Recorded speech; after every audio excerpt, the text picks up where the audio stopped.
டிபஸ் channel. அதாவது என்னென்னா, common dead எக்ஸாமோட notification எப்போ வரும் அப்படின்னு சொல்லி எல்லாருமே ஆவலோடு எதிர்பார்த்துட்ருப்போம். அது வந்து பார்த்திங்கன்னா, நமக்கு செப்டம்பர் 1லேருந்து 5ஆம் தேதிக்குள்ளே வந்து நமக்கு நோட்டிஃபிகேஷன் வரதுக்கான வாய்ப்புகள் இருக்குது, எதிர்பார்க்கலாம் அப்படின்னு சொல்லி தகவல்கள் வந்து வெளியாகியிருக்குது. ஸோ வந்து காமன் டெட் எக்ஸாமுக்கு இதுவரை படிக்காமல் இருந்தீங்கன்னா இன்றைக்கி இருந்து படிக்கிறதுக்கு நீங்கள் ஸ்டார்ட் பண்ணிடுங்க. ஆல்ரெடி வந்து நம்ம ஸ்டடிபஸ் சேனலில் நேற்று வந்து பார்த்திங்கன்னா டே 1 நோட்ஸ் வந்து தமிழுக்கானது ரொம்பவே முக்கியமான கொஸ்டின்ஸ் மட்டும் நம்ம அப்லோட் பண்ணியிருக்கிறோம். இன்றைக்கி வந்து பார்த்திங்கன்னா டே 2 நோட்ஸ் தான் தமிழில் பார்க்க போகிறோம். ஓகே, தேர்வில் வந்து அதிகமாக கேட்கக்கூடிய மிக முக்கியமான வினாக்கள் எதெல்லாம் அப்படின்னு சொல்லி பார்த்திங்கன்னா, ரா ஒலி வேறுபாடு அறிய, இந்த மாதிரி. அதாவது 12th உள்ள பழைய புக்கில் உள்ள ஒரு கொஸ்டின்ஸ் தான். நிறைய வந்து போட்டித் தேர்வுகளில் வந்து கேட்டிருப்பாங்க இல்லையா, அந்த தமிழ் கொஸ்டின்ஸ்லாம், அதெல்லாம் வந்து கலெக்ட் பண்ணி நமக்கு வந்து படித்தாதான் வந்து எக்ஸாமில் வந்து ஈஸியாக இருக்கும். ஸோ வந்து கொஸ்டின்ஸ்லாம் இப்போ எங்கெங்கே இருந்து வருதுன்னே தெரியாது. அதனால் முக்கியமான கொஸ்டினாக நம்ம தான் வந்து பார்த்து எடுத்து படிக்க வேண்டிய ஒரு நிலைமையாக இருக்குது.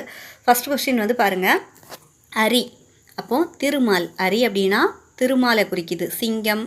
அடுத்து வந்து காய்களை அரி அப்படின்ற ஒரு விளக்கமும் இந்த ரி வந்து நமக்கு சொல்லி தருது. அதாவது அரி என்பது திருமால், சிங்கம் போன்ற பொருள்களிலும் வந்து காய்களை வந்து சிறு துண்டுகளாக வெட்டுதல் போன்ற பொருளிலும் பயன்படுத்தப்படுது இந்த ரீ, அரி. ஓகேவா? எடுத்துக்காட்டு காய்களை அரி அப்படின்னு சொல்லிக்கலாம். அடுத்த ரீ பாருங்க, அரி அப்படின்னா இது வந்து அறிந்துகொள் அப்படின்ற ஒரு வேறுபாடு நமக்கு இருக்குது. அந்த அரி வேற, இந்த அரி வேற. ஓகேவா? அதோட வேறுபாடு பார்த்துக்கோங்க. ஒரு செய்தியை தெரிந்து கொள்வது அல்லது புரிந்து கொள்வது இந்த அரி அப்படின்னு சொல்லப்படுது. உண்மையை அரி, அந்த ரீ வேறுபாடு. ஓகே, பார்த்துக்கோங்க. அடுத்தது வந்து பார்த்திங்கன்னா அலரி அப்படின்றது வந்து அவரி பூவை வந்து குறிக்குது. விளக்கம், அலரி என்பது ஒரு வகை பூவை வந்து குறிக்கக்கூடியது தான். அலரி பூ வந்து அழகாக மலர்ந்தது அந்த மாதிரி. அடுத்தது பாருங்கள், அலரி இருக்குது. அந்த ரீ வேறுபாடில் பாருங்கள், அலரி அப்படின்னா அழுது, மிகுந்த சத்தத்துடன் அழுவது அல்லது கூச்சலிடுவது வந்து அலறுதல் அப்படின்னு சொல்லப்படுது. எடுத்துக்காட்டு, குழந்தை வலியால் அலறியது. அந்த ரீ வேறுபாடு வந்து பார்த்து வச்சுக்கோங்க, எக்ஸாமில் வரும். அடுத்தது இரத்தல். ரா பாருங்கள், இரத்தல் ஆனால் பிச்சை எடுத்தல் அப்படின்றது ஒரு பொருளாக இருக்குது. அதாவது பிறரிடம் யாசித்து உணவு, பானம் போன்றவற்றை பெறுதல் வந்து இரத்தல் அப்படின்னு சொல்லுவாங்க. எடுத்துக்காட்டு, பிறரிடம் இரத்தல் கூடாது, அதாவது பிறர்கிட்ட வந்து பிச்சை எடுத்தல் கூடாது அப்படின்றது தான் இந்த இரத்தல். அடுத்த இரத்தல் வந்து பாருங்கள், ரா வேறுபாடு பார்த்துக்கோங்க. அது வந்து சாதல். எல்லாத்துக்குமே தெரியும் இந்த ரா வந்து இரத்தல் வந்து சாதல் அப்படின்னு பொருள்படுது.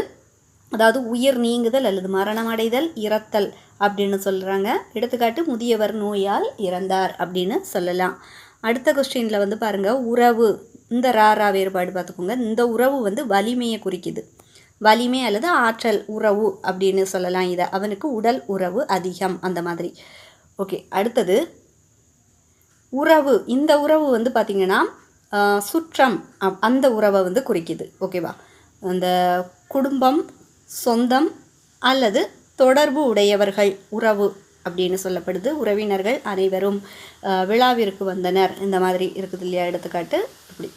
அடுத்தது உரை வந்து பாருங்கள், சொல். இந்த உரை வந்து சொல் அப்படின்றத குறிக்குது. ஒருவர் கூறும் பேச்சு அல்லது சொல்ல வந்து உரை அப்படின்னு சொல்லலாம். ஆசிரியர் வந்து உரை சிறப்பாக இருந்தது, ஆசிரியரோட உரை சிறப்பாக இருந்தது. இந்த உரை என்னென்னா தலையணை உரை. அந்த ரை வேறுபாடு பார்த்துக்கோங்க. ஒரு பொருளை மூடுவதற்கு பயன்படுத்தப்படும் மூடி அல்லது மேலுரையை வந்து உரை அப்படின்னு சொல்லப்படுது. எடுத்துக்காட்டு, தலையணைக்கு புதிய உரை வந்து வாங்கினேன். அந்த ரை வேறுபாடு பார்த்துக்கோங்க. அடுத்தது எரி அப்படின்னா தீ, நெருப்பு அல்லது அந்த தீ அப்படின்றத வந்து குறிக்குது. அடுத்த எரி பாருங்கள், ரீ வேறுபாடில் இந்த எரி வந்து வீசு அப்படின்றத குறிக்குது. ஒரு பொருளை தூக்கி வீசுவோம் இல்லையா, அந்த எரி வந்து இது குறிக்குது. பந்தை தூரமாக எரி, அந்த ரீ வேறுபாடு பார்த்து வச்சுக்கோங்க. கரி அப்படின்னு சொன்னால் யானையை குறிக்குது. அப்போ கரி அப்படின்னு சொன்னால் 2 வகையாக இருக்குது. இந்த ரீ வேறுபாட்டில் பாருங்கள், கரி அப்படின்றது யானையை குறிக்குது. மற்றொரு பெயர் வந்து அது வந்து கரி. கரினா யானை, கரி அப்படின்னு சொல்லப்படுது. காட்டில் கரி ஒன்று சென்றது அப்படின்னு சொன்னால் நமக்கு பொருள் தெரியணும். கரி அப்படின்னா வேறு ஒன்றும் இல்லை, இந்த ரீல வந்துச்சுன்னா அது வந்து யானை. அடுத்த கரி வந்து பாருங்கள், ரீ காய்கறி, மிளகு, இந்த மாதிரி வருது இல்லையா, அதாவது உணவுடன் சேர்த்து உண்ணப்படும் குழம்பு அல்லது காய்கறி போன்றவற்றை கறி அப்படின்னு சொல்லலாம். என்று காய்கறி கறி வந்து சமைச்சாங்க அந்த மாதிரி சொல்லுவோம் இல்லையா அது. அடுத்தது வந்து பாருங்கள் குரங்கு அப்படின்னா வானரம். எல்லாத்துக்கும் தெரியும் குரங்கு அப்படின்னா வானரம், மரங்களில் வாழும் ஒரு விலங்கு தான் குரங்கு அல்லது வானரம் அப்படின்னு சொல்லப்படுது. அடுத்த குரங்கு பாருங்கள் கீழே 16வது கொஸ்டினில் இருக்கிற அந்த ராவை பாருங்கள் வேறுபாடு. ராரா வேறுபாடில் குரங்கு அப்படின்னா தொடை அப்படின்னு பொருள்படுது. ஃபர்ஸ்ட் இருக்கிறது வானரத்தை குறிக்கும் அந்த ராக்கு. 16வது இருக்கிறதுல பாருங்கள் இந்த ரா வந்து என்னென்னா தொடை அப்படின்னு சொல்லலாம். உடலின் தொடை பகுதியை குறிக்கும் குரங்கு அப்படின்னு சொன்னால் தொடை.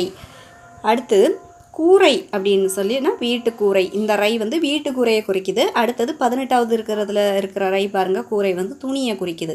இதுதான் இந்த ரெண்டுக்கும் உள்ள வித்தியாசம். கூரை அப்படின்னா வீட்டு கூரை, இன்னொரு கூரை வந்து வந்திருக்கு பார்த்தீங்களா அந்த ரையில் வர்றது துணியை குறிக்கும். பார்த்து வச்சுக்கோங்க, எக்ஸாமில் வேறுபாடு கேட்டால் உங்களுக்கு பார்க்க தெரிஞ்சிருக்கணும். சீரிய அப்படின்னா சிறந்த, விளக்கம் வந்து உயர்ந்த, சிறந்த, மேன்மையான என்பதை குறிக்கக்கூடிய சொல்லு தான் வந்து சீரிய. இன்னொரு சீரிய வந்து வரும் பாருங்கள் இந்த ரி, இது வந்து சினந்த அப்படின்னு சொல்லி இருக்குது. அதாவது கோபம் அடைந்த அல்லது சினம் கொண்ட என்ற பொருளில் அந்த இது வந்து பயன்படுது. அவன் சிறிய மனத்துடன் பேசினான். அடுத்தது வந்து பாருங்கள் பறவை அப்படின்னா 2 பறவை உண்டு. அதில் இந்த ரா எதை குறிக்குதுன்னா கடலை வந்து குறிக்குது. கடலை குறிக்கும் இலக்கிய சொல் வந்து இந்த பறவை. பறவையின் அலைகள் கரையை தொட்டன அப்படின்ட்டு. அடுத்த பறவை வந்து நம்ம சாதாரணமாக அந்த உயிரினம் தான். பரப்பரவாகிய அந்த உயிரினத்தை குறிக்கக்கூடியது தான் அந்த பறவை. இறக்கைகளை கொண்டு பறக்கும் உயிரினங்கள் பறவை அப்படின்னு சொல்லப்படுது. அந்த ராரா வேறுபாட்டில் நம்ம ஞாபகம் வச்சுக்கணும் பார்த்து. அடுத்தது வந்து பார்த்திங்கன்னா மறை அப்படின்னா மான், தாமரை இதை குறிக்குது. இன்னொரு மறை வந்து பாருங்கள் அது வந்து வேதத்தை குறிக்குது. ஓகேவா. அடுத்தது இனி உள்ள டாபிக் என்னன்னா, அதாவது காமன்டெட் எக்ஸாமில் வந்து முக்கியமானது இந்த கருப்பொருள் ஐந்திணை வந்து பார்க்கலாம். தேர்வில் வந்து அடிக்கடி வந்து கேட்கக்கூடிய மிக முக்கியமான வினாக்களில் இதுவும் ஒன்று. ஐந்திணை வந்து நம்ம பார்க்கலாம். Day 3 கிளாஸில் நம்ம இதை ஐந்திணை வந்து நம்ம பற்றி டீப்பாக வந்து பார்க்கலாம். நிறைய கொஸ்டின்ஸ் வந்து எடுத்து வச்சுருக்கிறேன்.